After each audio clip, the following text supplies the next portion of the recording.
मेरे सभी दोस्तों का इस नए ब्लॉग में बहुत बहुत स्वागत है। आप सभी को सुबह की राम राम, राधे राधे। तो कार्तिक का महीना चल रहा है और आजकल मेरी सुबह की शुरुआत होती है 3:30 बजे से। लेकिन आज ना मैं और भी जल्दी उठ गई थी क्योंकि आज हमें जाना था घाट पर, क्योंकि छठ पूजा का आज आखिरी दिन है और आज उगते हुए सूर्यदेव को जल दिया जाता है। तो यहाँ पर आप देख सकते हैं चारों तरफ अभी सन्नाटा ही है और मैं घर की सफाई कर चुकी थी। घर में पूजा करने के बाद ही फिर मैं बाहर जाऊंगी। तो यहाँ पर मैं और मेरी जो फ्रेंड है, हम दोनों ही सुबह ना बहुत जल्दी उठ जाते हैं। तो दोनों लोगों ने अपने घर की सफाई कर ली है और अभी हम लोग हो गए हैं तैयार। तो अभी ना आप टाइम देख सकते हैं, अभी ना पूरे 4 भी नहीं बजे हैं और घर की क्लीनिंग मैं कर चुकी थी। नहा धोकर पूजा की तैयारी भी मैंने कर ली थी। तो नीचे की तैयारी मैं कर चुकी थी और जो चीज़ें मुझे पूजा के लिए घाट पर ले जानी थी उसकी तैयारी भी करके मैंने यहाँ पर रख ली है। और आज छठ मैया की पूजा का आखिरी दिन है, तो यहाँ पर मैंने भोग का सामान रख लिया था और दीपक जो मुझे वहाँ जलाने थे वो निकाल के रख लिए थे। साथ ही में घी की बाती, जो भी चीज़ें मुझे ज़रूरत थी वो सब मैंने निकाल के रख ली थी। नीचे की पूजा की तैयारी भी मैं करके आ गई थी और अभी बारी आ गई थी ऊपर छत पर तुलसा जी मैया के पास दिया जलाने की। तो सूर्य देव को जल देने के साथ ही माता रानी को मैं यहाँ पर जल चढ़ाऊँगी। और इस समय ना सुबह का माहौल बहुत ही अच्छा लगता है, बहुत शांति होती है और ऐसे शांत माहौल में ना पूजा पाठ करने में भी बहुत मन लगता है। तो आज ना मेरा बेटा भी मेरे साथ ही जल्दी उठ गया था, उसको अपने स्कूल का कुछ काम था तो उसने मेरी काफ़ी हेल्प कर दी है मेरी वीडियो को शूट करने में। आज दिन है शुक्रवार और शुक्रवार का दिन माता लक्ष्मी का होता है। तुलसी मैया में भी ऐसा कहा जाता है कि लक्ष्मी माता विराजमान होती है। तो हर शुक्रवार को मैं तुलसी जी में थोड़ी सी हल्दी डालकर ही जल चढ़ाती हूँ। वैसे तो बृहस्पतिवार को भी इसमें हल्दी डाल के ही जल चढ़ाया जाता है और शुक्रवार को भी आप कच्चा दूध डाल सकते हैं या हल्दी डालकर तुलसी माता में अर्पित किया जाता है। तो यहाँ पर जितने भी मेरे देव वृक्ष थे सभी में जल देने के बाद अभी मैं तुलसी मैया के सामने दिया जला दूंगी। और इतनी ही पूजा बस मैं सुबह करती हूँ, बहुत ज़्यादा टाइम तो मुझे नहीं मिल पाता है। और आज मुझे जल्दी भी थी क्योंकि 4:30 बजे तक हम लोगों को घाट पर पहुँचना था। और जैसा कि मैंने बताया था कि हमारी गली में बिहार से एक फैमिली रहती है, तो उनके आना छठ पूजा में हम लोग हर साल सम्मिलित होते हैं और बहुत ही अच्छा लगता है। तो इस साल उन्होंने कोसी भरी थी, तो उसका कुछ नियम होता है कि सूर्य उदय होने से पहले ही उसमें पूजा पाठ होती है। तो हम सभी को उन्होंने कहा था जल्दी आने के लिए और बस हम लोग भी अपने घर के काम जल्दी जल्दी निपटा कर जाने के लिए तैयार हो चुके हैं। वैसे तो कार्तिक मास के बहुत सारे नियम होते हैं, जो लोग इसको अच्छे से फॉलो करते हैं वो सब जानते ही होंगे। इसमें ना कार्तिक में तुलसी जी के पास दीपदान जलाने के बाद में कार्तिक मास का महात्म्य जो होता है उसको पढ़ना होता है। एक अध्याय तो आपको रोज़ ही पढ़ना होता है, लेकिन हम लोगों के साथ ना थोड़ा सा मुश्किल हो जाता है। गृहस्थ जीवन में रह के ना अपना परिवार जो है वही सबसे पहले आता है। तो अगर हमारा परिवार खुश है तो भगवान भी खुश हो ही जाएंगे। और मैं तो ना जितना कर सकती हूँ उतना ही कोशिश करती हूँ करने की। देखिए, अपने फैमिली में अगर आप टेंशन क्रिएट करेंगे ना तो फिर पूजा पाठ का कोई मतलब नहीं रह जाता है। तो यहाँ पर पूजा करने के बाद अभी बारी आ गई थी नाश्ते की तैयारी करने की, क्योंकि वहाँ से आने के बाद में ना फिर मुझे बच्चों को स्कूल भी भेजना है। तो चलिए एक बार ना आपको छत का व्यू दिखा देती हूँ, कितनी ज़्यादा शांति है, आप लोग ना खुद महसूस करेंगे।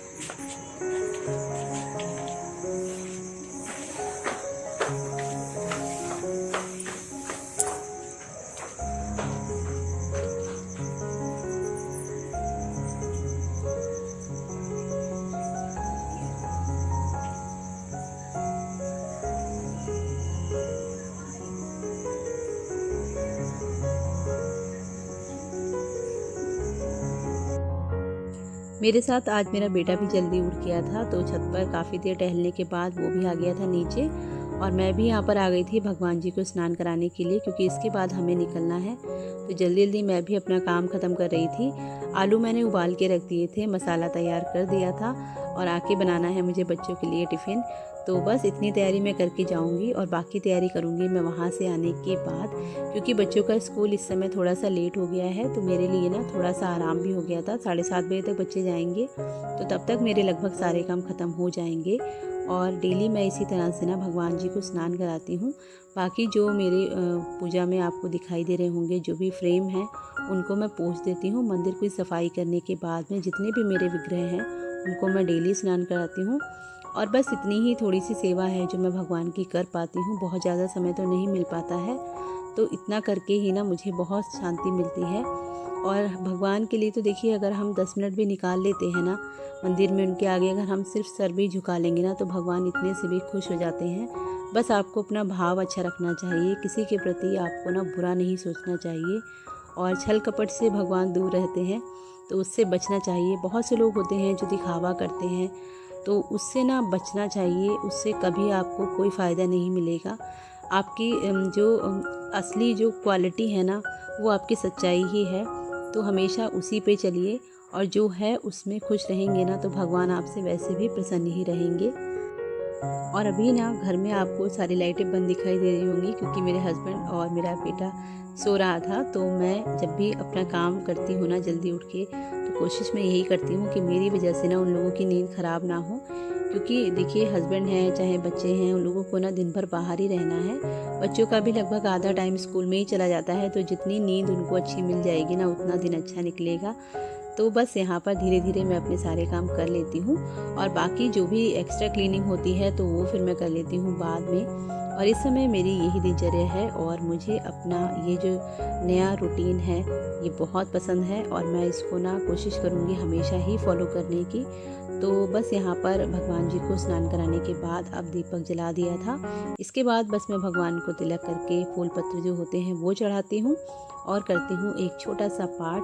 तो आज पाठ तो मैं नहीं कर पाऊँगी, क्योंकि मुझे जल्दी निकलना था। तो हो सकेगा तो फिर मैं शाम को करूँगी। सुबह जल्दी उठने के बहुत सारे फ़ायदे हैं, इसके बारे में तो मैं आपको क्या बताऊँ, आप लोग खुद ही जानते ही होंगे।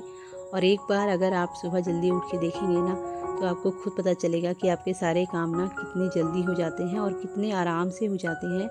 कोई भी भाग दौड़ नहीं, बिल्कुल शांति होती है। और इस समय ना दिन भी बहुत छोटे होने लगे हैं, तो सुबह जल्दी उठ जाने से ना बहुत सारे ऐसे काम होते हैं जो हमारे हो जाते हैं, और ऐसा लगता है ना कि हमारे पास काफ़ी टाइम भी है। तो मैं तो आप लोगों से ज़रूर कहूँगी कि अपने जो भी आपके उठने का टाइम है ना, उससे आधा घंटा पहले उठ के देखिए, और आपको ना फ़र्क खुद पता चलेगा।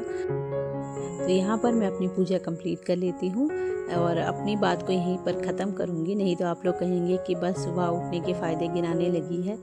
तो चलिए जल्दी जल्दी पूजा कर लेती हूँ, और उसके बाद आपको ले चलती हूँ घाट पर। और वहाँ का नज़ारा ना बहुत ही सुंदर था। आप लोग जब देखेंगे ना, तो आपको खुद अच्छा लगेगा।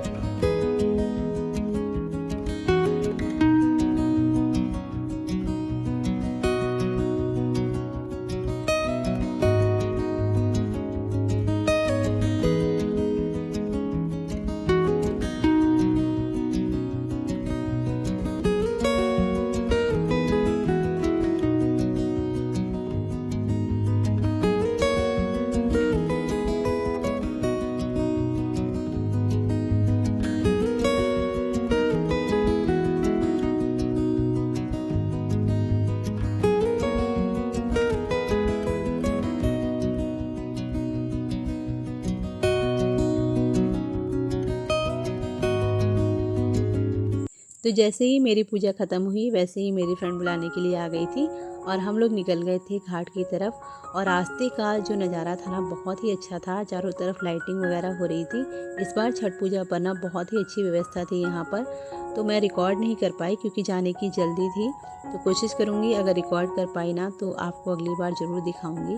और इस समय ना सूर्य देव भी थोड़ा देर से निकलते हैं, तो अंधेरा होता है, और उसमें ना ये रोशनी बहुत अच्छी लगती है। तो चलिए अब चलते हैं घाट पर।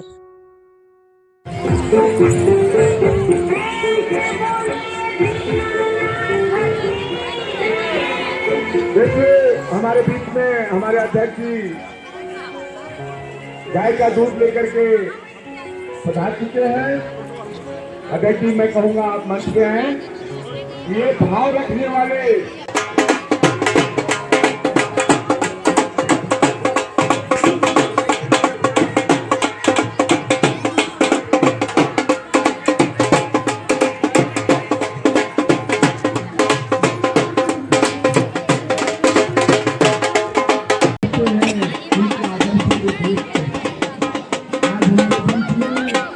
लगभग 4 4 दिनों की पूजा के बाद आज पूजा समाप्त हो जाएगी। और छठ का ये पर्व ना वाकई में प्रकृति की ना सेवा का हमें बहुत भाव देता है।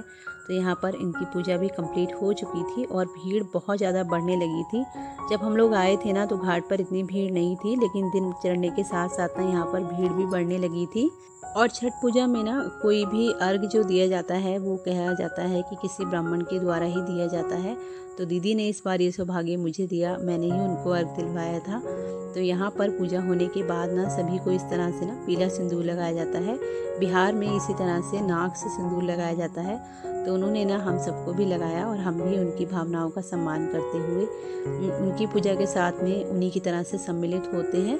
तो पूजा पाठ खत्म करने के बाद अभी हम लोग आ गए थे घर की तरफ।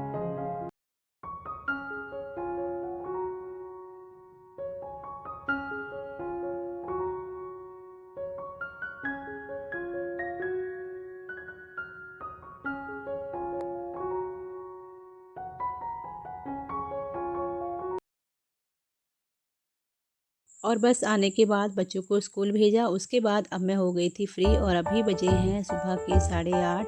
तो यहाँ पर जो भी कपड़े मैं धोकर डाल गई थी ना वो सारे कपड़े भी ना आधे आधे सूख गए थे। तो इनको बस मैं उलट पलट दूँगी। तो इसी के साथ आज के ब्लॉग को करूँगी यहीं पर एंड। मिलूँगी आपसे अगले ब्लॉग में। आई होप आपको मेरी छोटी सी शेयरिंग पसंद आई होगी, और अगर पसंद आई हो तो अपने प्यारे प्यारे कमेंट जरूर कीजिएगा, वीडियो को शेयर कीजिएगा और अपना साथ मेरे साथ बनाए रखिएगा। मिलती हूँ आपसे अगले ब्लॉग में। तब तक अपना बहुत ध्यान रखिए, खुश रहिए और मेरे साथ जुड़े रहिए।